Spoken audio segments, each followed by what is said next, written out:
वो किस नौइयत की थी, क्या उसमें ऐसी बात हो जिस पर मिलना नागुज़ीर हो, कौमी ज़रूरत हो, मुल्क की ज़रूरत हो, तो वो तो चलती रहती हैं, पहले भी हुई हैं और अगर आइंदा भी ऐसी कोई ज़रूरत पड़ती है। लेकिन वैसे हमारा कोई शेड्यूल उनके साथ मुलाकात करने का नहीं है, न उनकी सरकारी तकरीबात में शिरकत करने का हमारा शेड्यूल है।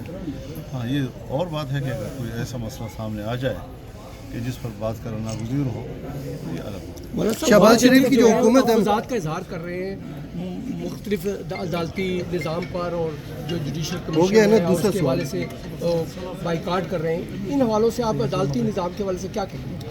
देखिए, कुछ चीज़ें हैं जो हमारे दायरे-ए-कार से बाहर हैं और वो अदालती दायरे-ए-कार के अंदर हैं। दस्तूर में उन्होंने ख़ुद ही इस बात का तयन करना है।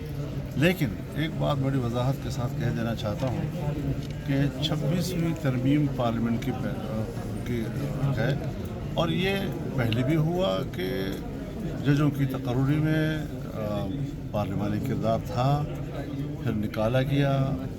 अब दोबारा भी आइन के एक शिक के तहत पार्लिमानी किरदार उसमें आया है। हर चीज़ जब उसका आगाज़ होता है तो उसमें कुछ बेइतदालियाँ उसमें आती हैं।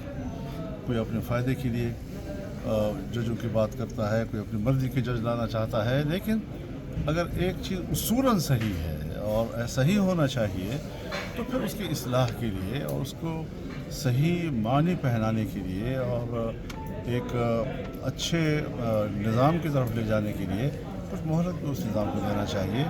ये नहीं कि जो ही एक आइन तरमीम आया और एकदम मेरे मेयार के मुताबिक आया, तो उस मेयार पर लाने के लिए कुछ वक्त चाहिए।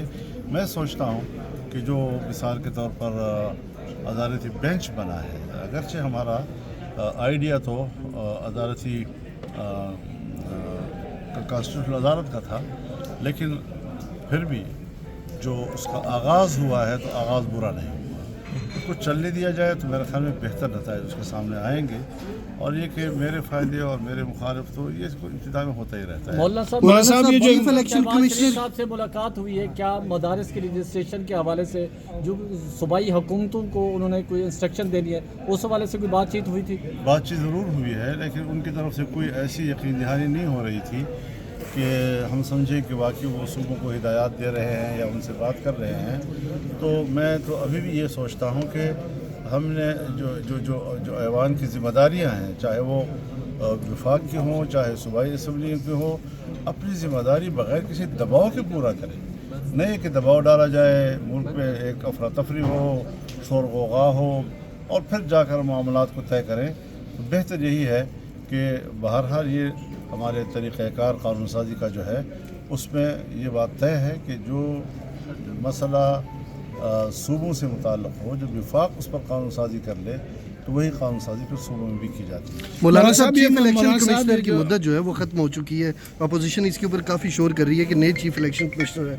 आप समझते हैं कि चेंज होने चाहिए या इन्होंने अपनी जिम्मेदारियाँ ठीक निभाई हैं? मैंने तो बयान दे दिया है कि न उन्होंने जिम्मेदारियाँ ठीक निभाई हैं और एक जिस तरह एक कठपुतली इलेक्शन कमीशन होता है, एस्टेब्लिशमेंट की कठपुतली के तौर पर उन्होंने किरदार अदा किया है और मुकम्मल नाकाम हुए हैं।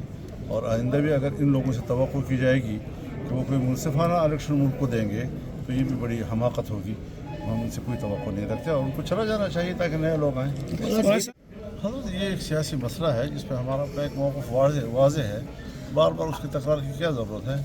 हम बिल्कुल वाज़ेह हैं, बार बार इआदा करते हैं कि हुकूमत जो है वो धांधली की पैदावार है, एस्टेब्लिशमेंट की मैनेजमेंट है, ये आवाम का फैसला।